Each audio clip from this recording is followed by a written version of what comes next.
The sun has left and forgotten me. Your stories don't define you, but how you tell them will.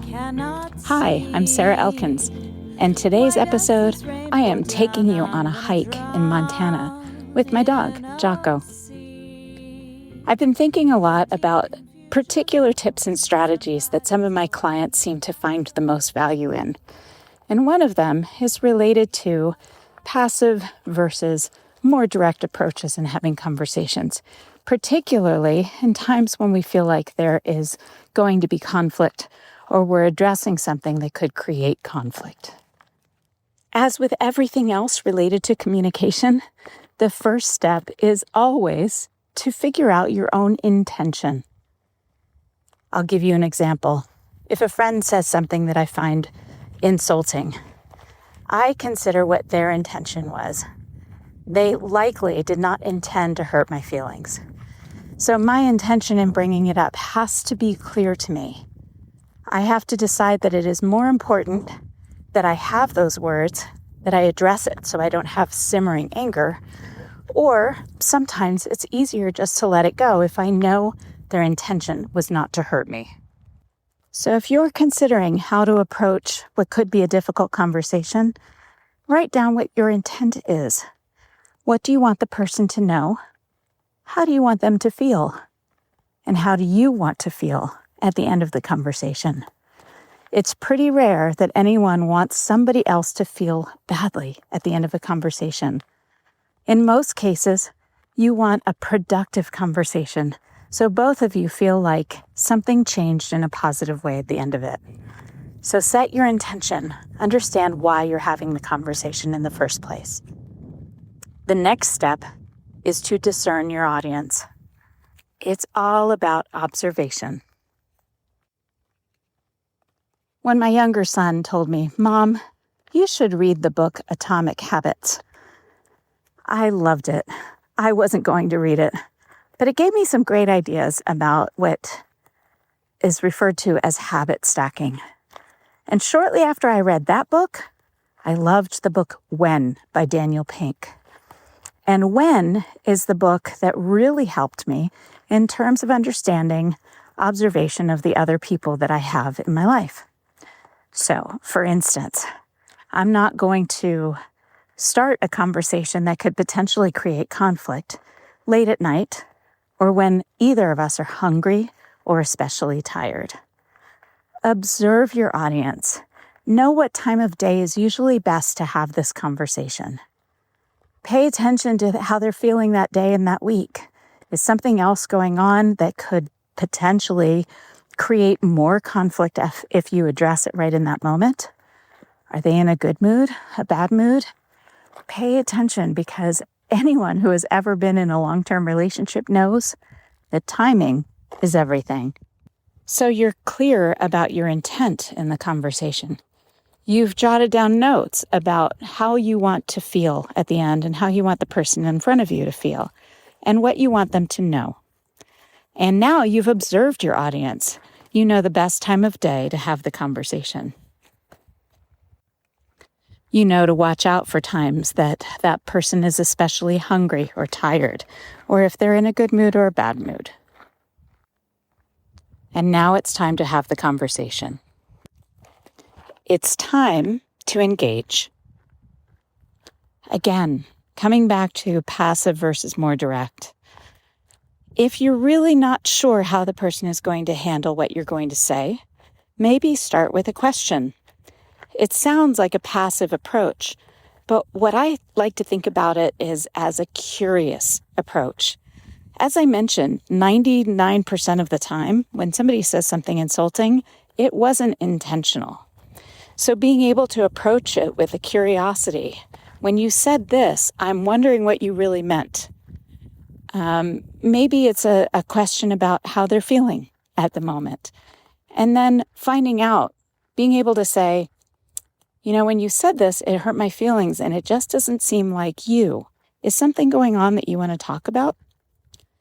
Those are passive questions, and yet they open the door for potential understanding and clarity around what they said, why they said it, and maybe how you can support each other. That's how you engage. And sometimes being very direct is the only way something is going to change. Here's another example. Years ago, when I worked for an organization that all our offices were in cubes, I had to move cubes 3 times in 6 months, picking up all of my gear, all of my personal items, all of my files, and moving them 3 times. It was frustrating, to say the least. My husband was traveling the week that I got to move back into my hopefully final cube. And I remember talking to him on the phone the night before I moved into my new cube and mentioned how nice it would be to have fresh flowers delivered to my new cube so that I could enjoy them and celebrate being in one place for a little bit longer than a few months. That Monday, there were fresh flowers delivered to my desk. When I told a male colleague about it and said, I just really wanted to tell him exactly what I wanted, and he said, I wish my wife would do that. In my experience, most people prefer the direct approach. You cannot expect people to read your mind, even somebody you've been with for many years. So being able to say, hey, I'm really hungry. I need to stop right now and get something to eat before I get hangry, rather than leading with, oh, I'm so hungry, and then being frustrated when they don't get something to eat or stop and help you find an answer or a solution to the problem. Being direct sometimes is absolutely the best gift you can give to somebody. And it definitely will strengthen your relationships. In nearly 30 years together with my spouse, I can tell you that our best times have been when I have been direct, as has he. One of the most frustrating things is when something happens, something goes wrong, and it feels like he should have known. But when I go back to the moment that it happened, I always come back to the fact that maybe I didn't exactly tell him what I needed from him. And yes, after many years, there are some things that you can expect this person to know. Your favorite color, how you take your coffee, your favorite spot on an airplane. Yes, some things you can expect them to know. But as you know, there are so many times in life when you're distracted and you have so many things on your mind that sometimes you don't do the things that you know your partner needs. The same thing happens at work. So I find it's best to engage in a curious and direct way. So now you've done all this preparation. You've had an engaging conversation. You're feeling pretty good about it. You're getting ready to maybe end it. But it's not done yet. Now is your chance to actively listen. And this doesn't mean just looking at the person, making eye contact, having open body language. This is also digging a little deeper through questions that can help them understand why they said the thing they said, or maybe how it came across. Maybe something that you did gave them the impression that it was okay to say something the way that they said it. So having that conversation and then actively listening is the only way to truly strengthen a relationship through conversation.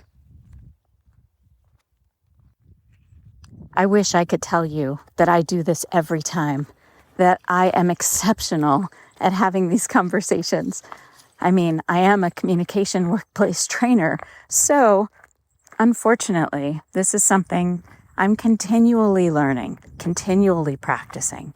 It's not something that you just get good at and then you stay that. Partly because every relationship is different. But on top of that, again, with somebody that you've known a very long time, we change over time. The things that we're sensitive about changes over time. The way we respond to frustration and anger changes over time. So just like you've heard the cobbler's kids have no shoes, sometimes this communication coach messes up. Thanks so much for listening to Your Stories Don't Define You, How You Tell Them Will. I hope you earned some strategies that you can try and implement. And as I like to remind all of my clients and myself, it's all about practice. Thanks for listening. That's the time you must keep on trying. Smile, what's the use of crying? You'll find that life is still worthwhile if you just smile.